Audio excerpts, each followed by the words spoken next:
Welcome back, aspirants, to the channel Syllabus Coach, which has been presenting the unique series to revise and revisit NCERTs in an innovative manner. You all know that we have started with Polity 6th class. These are all the unique features, three USPs of our NCERT revision series. You know that we are revising these lessons innovatively through MCQs and bits and not in a traditional manner of reading the entire lesson. So here you are also able to test yourself on real-time basis on the question answer quiz platforms on our Telegram group. We are also able to have a UPSC link up, friends. This is the innovative thing. UPSC link up. So you are able to connect this every lesson of NCERT to the UPSC syllabus and also able to understand how UPSC is asking prelims and mains questions in each and every lesson. So join the Telegram group. It is mentioned in the channel description below. So friends, we have already covered 6 lessons of NCERT Polity 6. You can watch them in our channel. Here we are going to the chapter 7, that is urban administration. So quickly, let me link this chapter urban administration to these two topics of two different UPSC mains papers. Friends, in my earlier video, that is lesson 6 rural administration, I have told you, explained you how these two topics are linked to the rural administration. Similarly, you can watch there. I need not explain again. The same way these two topics are also linked to urban administration.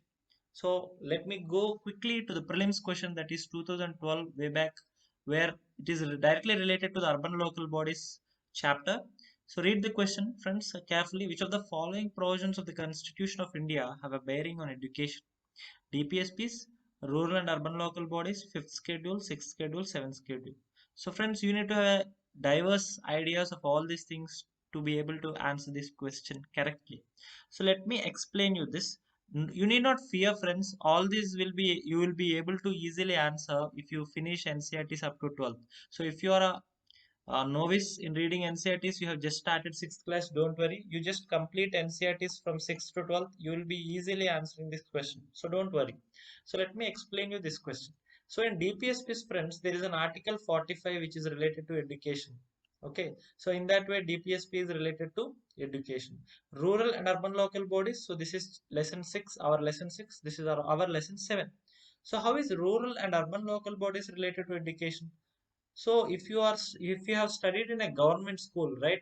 That school will generally named under their municipal corporation, right? If you are studied a government school in a village, it will be named like some Jilla Parishad school, Mandal Parishad school, right? So what are they? That means your rural administration or your urban administration are running, are the people behind the funding and maintenance of the government schools. Okay, government schools, though the funds come from the top, I mean the central government and state government, but specifically these are the bodies which daily maintain our education schools, right? So in that way, it is linked up.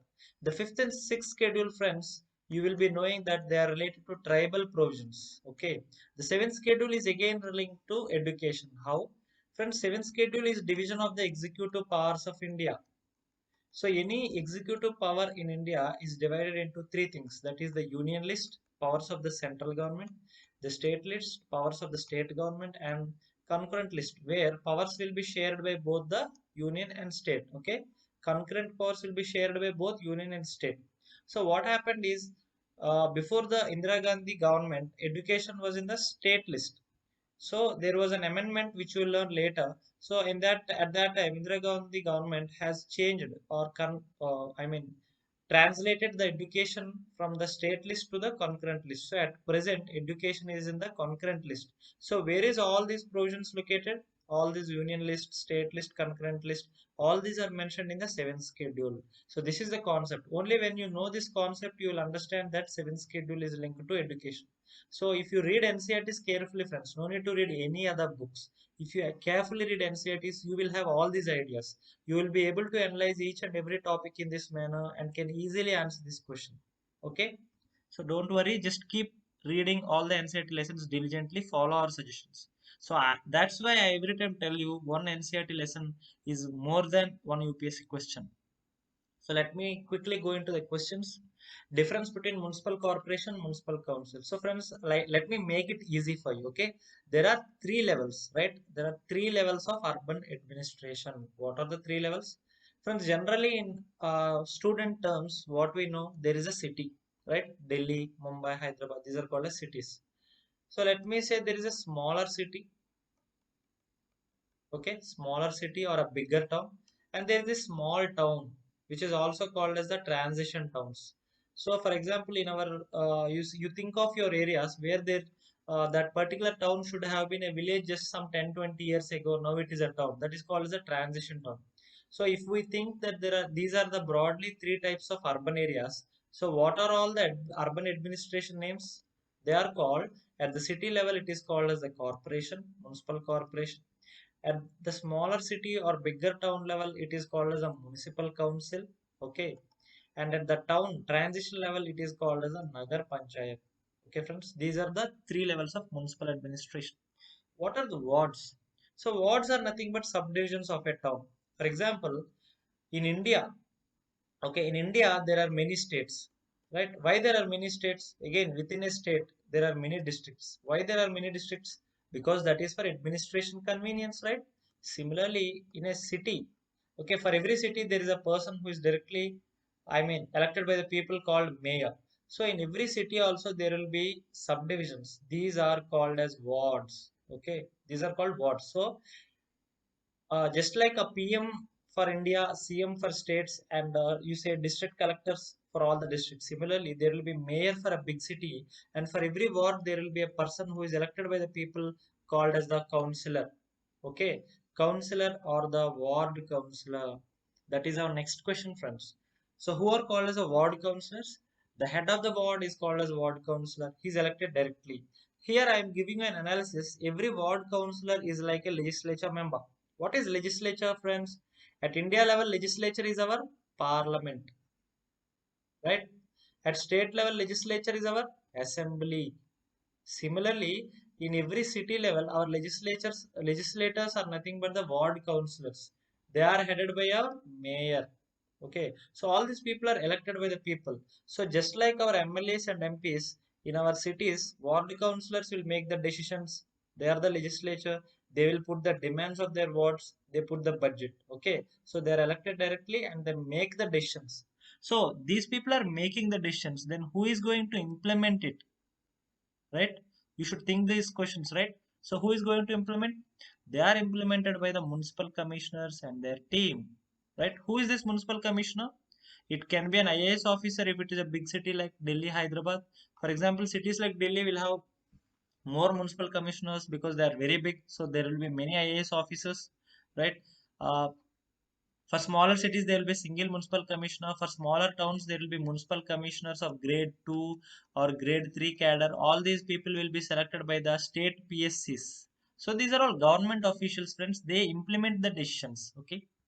So who will collect municipal taxes in India? So the taxes will be collected by municipal corporation. So in every city, if you see the roads, laying of the canals, the bulbs, okay. So who will be doing all these things? The municipal corporation officials. From where will they get the money? From us.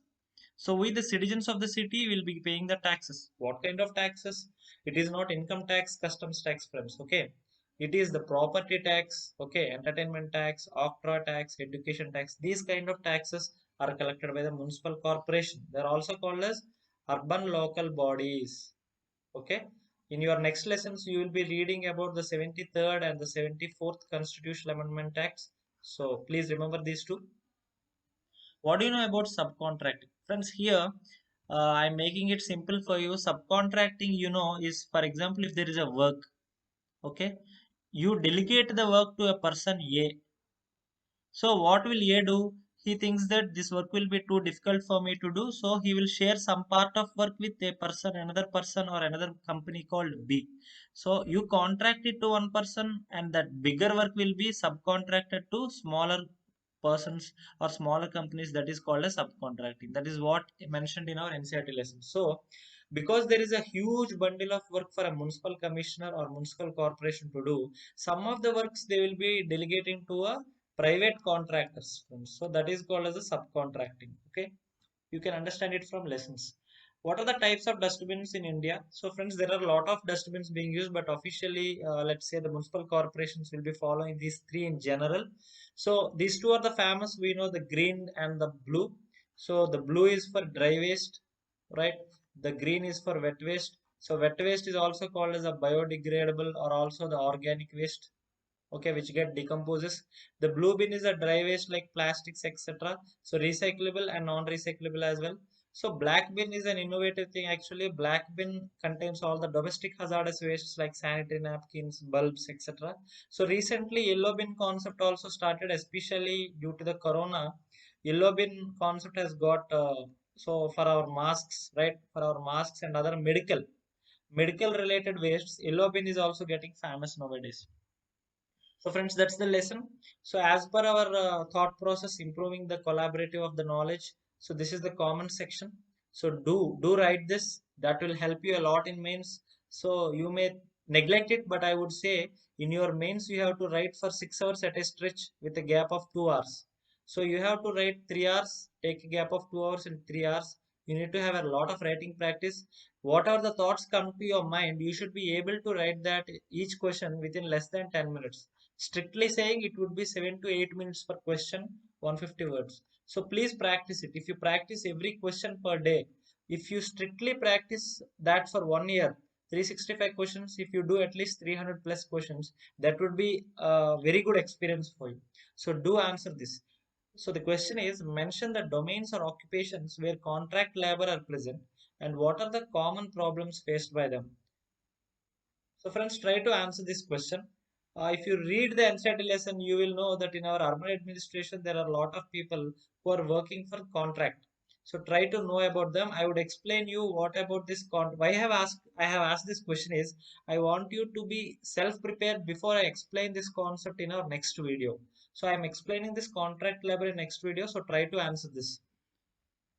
So friends, you can go to our Telegram channel, the channel description. So right now you will be having a real-time quiz of 5 bits. Okay, you can solve it. So thank you friends. That's all for today.